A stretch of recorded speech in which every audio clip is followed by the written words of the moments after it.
Hello friends, welcome back to my channel. તો આજે આપણે બનાવીશું આમળાનું તેલ. વાળને કાળા, ઘાટા, મજબૂત અને ચમકીલા બનાવવા માટે તેમજ વાળને લગતી દરેક સમસ્યા માટે લોકો આમળાનું તેલ બનાવતા હોય છે અથવા તો માર્કેટમાંથી રેડી લાવતા હોય છે. પણ આપણે આ તેલ ઘરે એકદમ ચોખ્ખું અને ઓછામાં ઓછા ખર્ચથી બનાવીશું. સાથે સાથે દરેક ઇન્ગ્રીડિયન્ટ્સ આપણે કેટલા પ્રમાણમાં લેવાના છે તે જોશું. વિડીયો એન્ડ સુધી જોઈ સારો લાગે તો સબસ્ક્રાઈબ કરવાનું નહીં ચૂકતા. તો અત્યારે આ તેલને બનાવવા માટે કોપરેલ તેલ, તલનું તેલ કે બીજી કઈ કઈ વસ્તુઓ લેવાની, કેટલા પ્રમાણમાં લેવાની અને કેટલા ગ્રામ તેલ હોય તો આમળા વજનથી કેટલા લેશું તે બધું આ વિડીયોમાં આપણે જોશું. તો ચલો શરૂ કરીએ. અહીંયા મેં 250 ગ્રામ જેટલા આમળા લીધેલા છે. આ આમળાને મેં પહેલેથી ધોઈને સારી રીતે ક્લીન કરી લીધેલા. બને ત્યાં સુધી આમળા એકદમ કડક અને ડાઘ વગરના હોય તેવા જ પસંદ કરીશું, જેને આપણે બધી બાજુથી કટ લગાવીને તેની ચીરો અલગ કરી લઈએ. હવે આપણે આ આમળાની પેસ્ટ બનાવવાની છે. અહીંયા પાણી બિલકુલ નથી ઉમેરવાનું. આમળાનું પોતાનું જ મોઇશ્ચર હોય છે, જેથી કરીને તે આરામથી ક્રશ થઈ જશે. અહીંયા આમળા મેં ઝીણા સમારેલા, જેથી કરીને પેસ્ટ બનાવવામાં મિક્સરમાં બિલકુલ વાર નહીં લાગે. અહીંયા ટોટલ 250 ગ્રામ જેટલા આમળાને 1 બાય 1 મેં મિક્સર જારમાં ઉમેરીને સરસ રીતના પેસ્ટ બનાવી લીધેલી. તો હવે આપણે આમળાનું તેલ બનાવીશું, જેના માટે આવી રીતનું કોઈ એક જાડા તળિયાવાળું પેન પસંદ કરીશું. મેં અત્યારે 250 ગ્રામ આમળા લીધેલા છે, તો તેની સામે 500 ગ્રામ જેટલું ટોપરેલ તેલ લઉં છું. ફ્રેન્ડ્સ, ટોપરેલ તેલ એટલે કે કોકોનટ ઓઇલ જે હોય છે તેની તાસીર એકદમ ઠંડી હોય છે. તો જો તમે આ તેલ સ્પેસિફિકલી ઉનાળા માટે બનાવતા હોય તો આની સામે તલનું તેલ 100 ગ્રામ જેટલું લઈ શકાય. એટલે 500 ગ્રામ ટોપરેલ તેલ અને 100 ગ્રામ તલનું તેલ.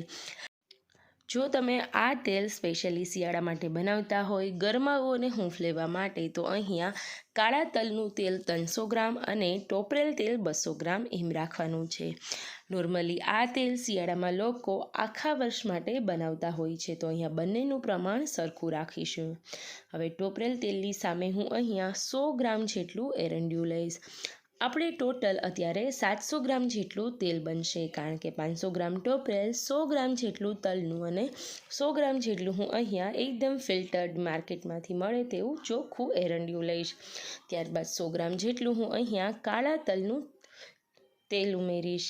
હવે બંને વસ્તુને આપણે સારી રીતે મિક્સ કરી લઈશું. નોર્મલી ફ્રેન્ડ્સ, આ તેલ બનાવતી વખતે તમે મેથીના દાણા ઉમેરશો તો વાળમાં જે ખોડો થતો હોય, ફંગસ થતી હોય કે સ્કેલ્પને રિલેટેડ કોઈ પણ પ્રોબ્લેમ હોય તે ફટાફટથી દૂર થશે. ઘણા ઘરોમાં આજકાલ જોવા મળે છે કે લોકો મેથીના દાણા તેલની બોટલ હોય તેમાં જ ઉમેરી દે છે કાચા, જેના લીધે મેથીના દાણા રેગ્યુલરલી તમારા તેલમાં મોઇશ્ચર છોડશે અને એના લીધે તેનો ફાયદો થશે. ત્રીજી અને મોસ્ટ ઇમ્પોર્ટન્ટ વસ્તુ છે બદામનું તેલ. જો તમારા ઘરે બદામનું તેલ અવેલેબલ ના હોય તો તમે અહીંયા 15થી 20 ટુકડા બદામના ક્રશ કરીને ઉમેરી શકો છો. મારી પાસે ઓલરેડી બદામનું તેલ અવેલેબલ હતું, એટલે 30થી 40 ગ્રામ જેટલું હું અહીંયા બદામનું તેલ ઉમેરીશ. બદામના તેલના લીધે વાળ છે એ એકદમ મજબૂત બને છે. તો હવે આ બધી વસ્તુ ઉમેરાઈ ગઈ છે. આપણું તેલ પણ થોડું એવું ગરમ થઈ ગયું છે. તો મેઇન જે આપણી વસ્તુ છે તે છે આમળાનું આ પેસ્ટ. તેને હું અહીંયા ઉમેરી દઈશ. તમે જુઓ છો એ રીતે મેં એકસાથે બધી પેસ્ટને ઉમેરી દીધેલી અને હવે વ્યવસ્થિત રીતના આપણે તેને હલાવી લઈશું. જ્યારે તમે 500 ગ્રામ તેલ બનાવો છો ત્યારે એક વસ્તુનું ખાસ ધ્યાન રાખવાનું, તેનું જે પેન છે તેને મોટું હોય તેવું પસંદ કરવાનું, કારણ કે આમાં વધારે પડતા બબલ્સ આવવાથી તેલ બહાર ન નીકળી જાય, તેનું ખાસ ધ્યાન રાખીશું. એકવાર સરસ રીતના બધા આમળા ઉમેરાઈ જાય ત્યારબાદ તમે સ્લો ફ્લેમ પર તેને સતત હલાવીશો. ટોટલી આ તેલને બનતા 20થી 25 મિનિટ જેવો સમય થશે. અત્યારે આમળાનો કલર પણ તમે ઉપર જોઈ શકો છો, એકદમ વ્હાઇટિશ છે. જેમ જેમ હલાવતા જશો તેમ તેમ આવી રીતના બબલ્સ આવવા લાગશે અને એક ટાઈમે આ બધા આમળાનો કલર બ્રાઉન થઈ જશે. એટલે ઓલમોસ્ટ આપણું આ તેલ આમળાના જેટલા ગુણો હતા તેને ઓબ્ઝર્વ કરી અને સરસ રીતના ઉકળી ગયેલું ગણાશે. અત્યારે મોસ્ટ ઓફ લોકોની એક જ ફરિયાદ એવી છે કે તેના હેરફોલ ખૂબ જ થાય છે, વાળમાં દરેક સમસ્યાઓ ખૂબ જ થાય છે.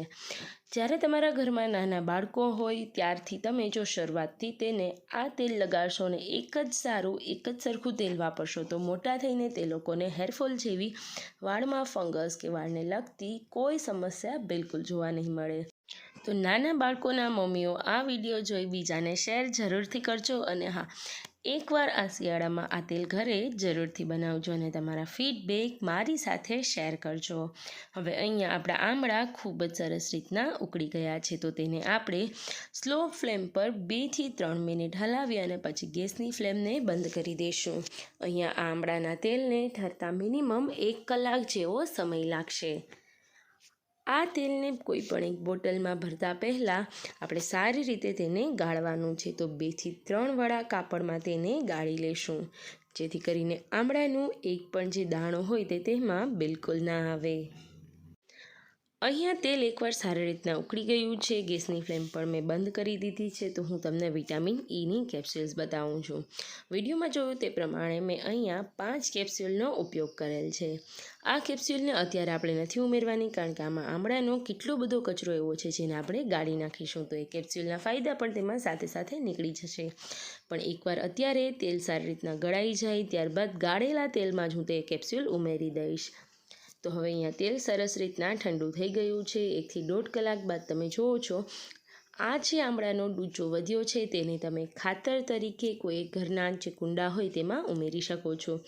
ધૂપ કરતી વખતે પણ તેમાં ઉમેરવાથી જે મચ્છર હોય છે કે ઘરમાં કોઈ એક નેગેટિવ વાઇબ્સ પણ હોય તે દૂર થાય છે અને તેની સ્મેલ ખૂબ જ સરસ આવે છે. હવે અહીંયા મેં તેલને સારી રીતે 2 થી 3 વડા કપડામાં ગાળી લીધેલું. તો તૈયાર છે આપણું અસંખ્ય ફાયદાઓ આપતું આમળાનું તેલ. વિડીયો સારો લાગ્યો હોય અને ચેનલ પર નવા હોય, હજી સુધી સબસ્ક્રાઈબ ના કરી હોય તો ફટાફટથી કરી દેજો. Thank you.